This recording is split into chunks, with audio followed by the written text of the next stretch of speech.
Allah subhanahu wa ta'ala memberikan tanbih kepada kita hamba-hambanya yang amanu wa taqwa. Sebagaimana firman Allah dalam surah As-Saff ayat 9. Allah berfirman, A'udzubillahi minasyaitonir rajim.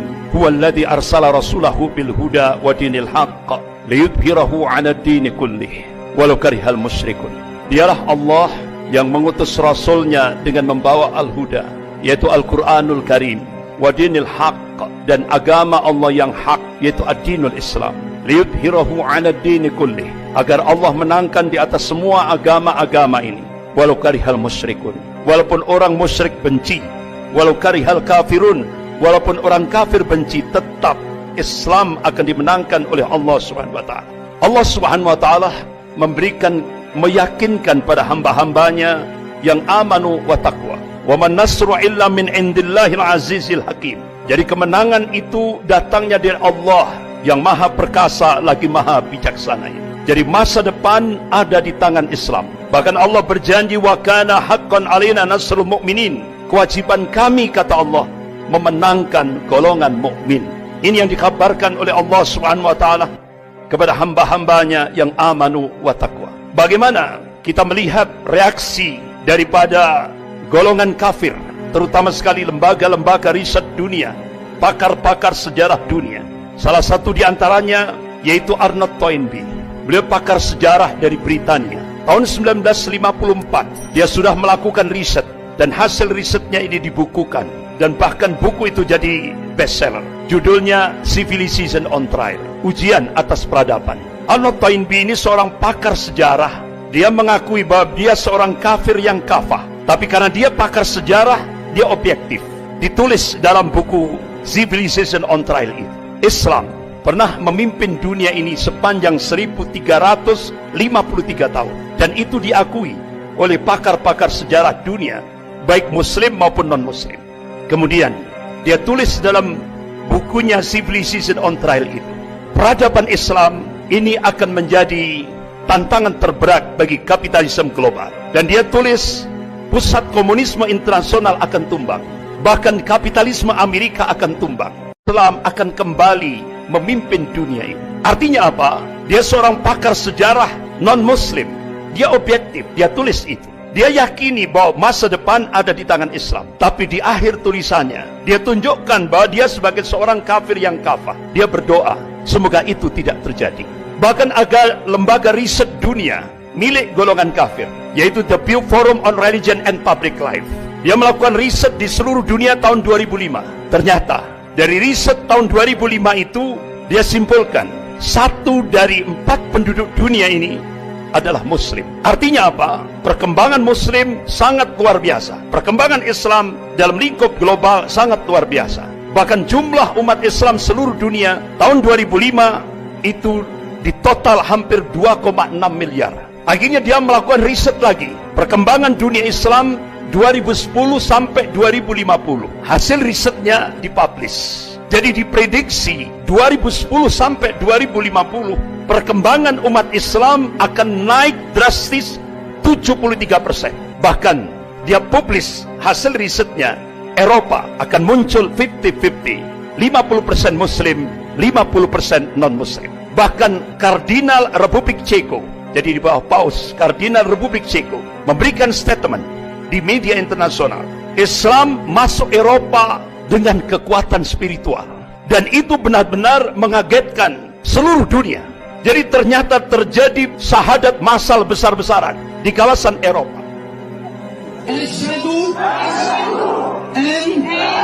la ilaha illallah wa asyhadu anna Muhammadan Rasulullah.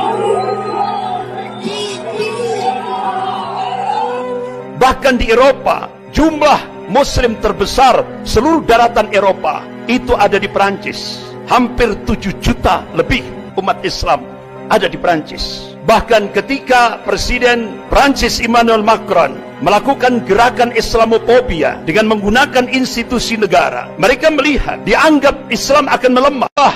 Muslim terbesar seluruh daratan Eropa itu ada di Perancis. Hampir 7 juta lebih umat Islam ada di Prancis. Bahkan ketika Presiden Prancis Emmanuel Macron melakukan gerakan Islamofobia dengan menggunakan institusi negara, mereka melihat dianggap Islam akan melemah. Tapi apa yang diingatkan oleh Allah Subhanahu wa taala dalam surah As-Saff ayat 8, a'udzubillahi minasyaitonir rajim, yuriduna liyutfi'u nurallah biafwahihim wallahu mutimmu nurihi walau karihal kafirun. Mereka hendak memadamkan cahaya agama Allah ini dengan mulut-mulut mereka, dengan ucapan-ucapan mereka, dengan mesin-mesin informasi mereka. Tapi Allah Subhanahu wa taala tetap menyempurnakan cahaya agamanya walaupun orang-orang kafir itu benci. Apa yang terjadi di balik gerakan Islamofobia, kebencian terhadap Islam dan kaum muslimin yang digerakkan oleh Presiden Prancis Emmanuel Macron? Terjadi syahadat massal di Prancis 2 kali lipat. Luar biasa. Itu sesuatu yang mengagetkan dunia. Bahkan di Inggris dan Jerman itu hampir sama. Hampir kurang lebih 3 juta umat Islam di Inggris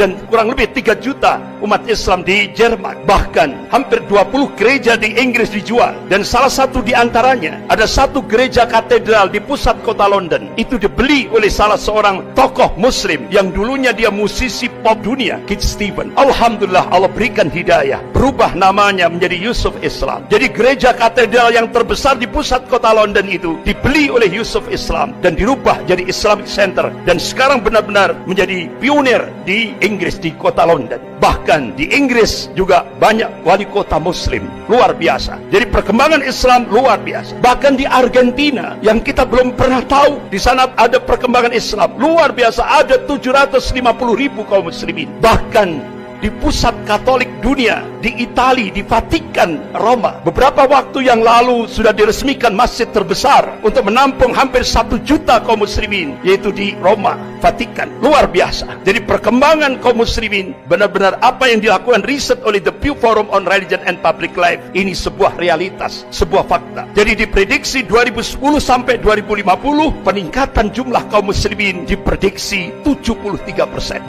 Bahkan lembaga riset dunia The Pew Forum on Religion and Public Life memprediksi 2070 Islam akan menjadi agama terbesar di seluruh dunia. Padahal ini lembaga riset milik orang kafir, milik golongan kafir. Tapi dia meyakini masa depan ada di tangan Islam. Bahkan National Intelligence Council, Dewan Intelijen Nasional yang menaungi 15 negara di bawah kepemimpinan Amerika, melakukan riset. Hasilnya dipublish di media internasional. Start 2020 akan terjadi kebangkitan Islam global, dan itu akan terus bergerak di seluruh dunia, terutama sekali dunia Islam. Bahkan Dinas Intelijen Rusia memprediksi akan terjadi kebangkitan Islam, yaitu diprediksi 2025.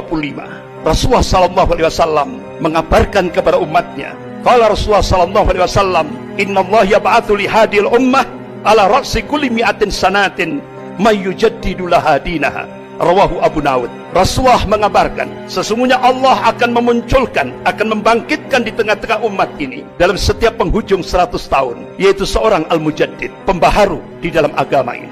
Imam Ahmad rahimahullah, beliau mencoba untuk mencari hadis-hadis sahih dalam kutubus sittah. Masya Allah, dengan matan hadis yang sama beliau cari dalam kutubus sittah. Alhamdulillah, beliau temukan hadis-hadis yang sahih ini. Beliau pelajari, beliau teliti, beliau kaji secara dalam. Akhirnya beliau mengambil satu khulasah, kesimpulan. Mujaddid yang pertama, yaitu Khalifah Umar bin Abdul Aziz rahimahullah, yaitu cucunya Khalifah Umar bin Khattab radhiyallahu anhu. 100 tahun lagi, mujaddid yang kedua, gurunya Imam Ahmad, yaitu Imam Syafi'i rahimahullah.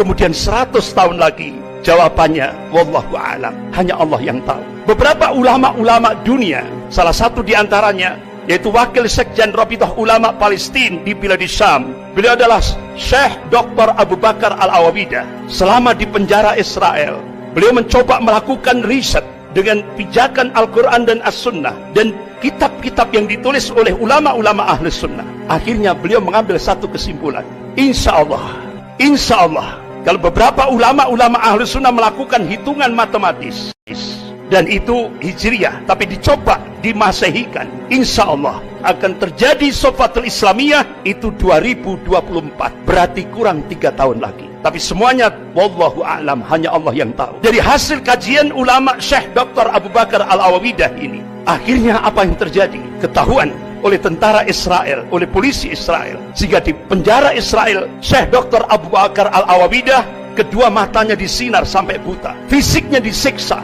dengan cara-cara yang sangat biadab, sampai akhirnya beliau selesai masa tahanannya. Qadarullah, begitu selesai masa tahanannya, beliau bercita-cita ingin menyampaikan hasil risetnya kepada umat Islam di Indonesia ini. Qadarullah, akhirnya Allah mudahkan perjalanan beliau dari Palestina menuju Indonesia. Tepat bulan Juli 2015, beliau diterima di Masjid Jogogarian, Yogyakarta. Beliau sampaikan hasil risetnya. Insya Allah, berdasarkan nas-nas syar'i, Allah Subhanahu wa Ta'ala akan memunculkan pemantik awal kebangkitan Islam global dari arah timur. Kata beliau, insya Allah dari Indonesia. Akhirnya sampai beliau meneteskan air mata dengan suara yang terbata-bata. Wahai umat Islam Indonesia, genapi syarat-syaratnya supaya kalian layak dipilih oleh Allah menjadi pemantik awal kebangkitan Islam global, yang puncaknya, puncak kemenangan Islam di akhir zaman, sebagaimana yang ditakdirkan oleh Allah Subhanahu wa Ta'ala.